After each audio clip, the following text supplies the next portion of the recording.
அந்தோனியர் கோவிலில் தொடங்கிட்ட பயணத்தை முழுசா செலுத்திட்டோம் அம்மா மேல கவனத்தை. எங்கள் ஆசை நிறைவேத்த தொடங்கிட்ட பயணத்தை அழகா பார்த்தோமே அடையாறு சொருவத்தை. அங்க கூடும் ஜனங்க ஜபத்தை சொல்லுது, அந்த சந்தோஷத்துல அலையும் தொல்லுது.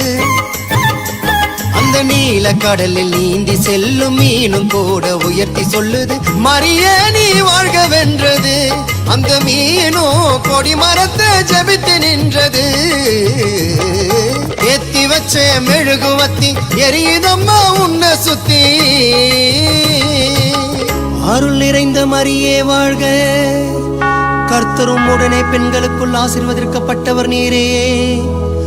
திருவயிற்றில் கனியாகிய இயேசுவும் ஆசீர்வதிக்கப்பட்டவரே.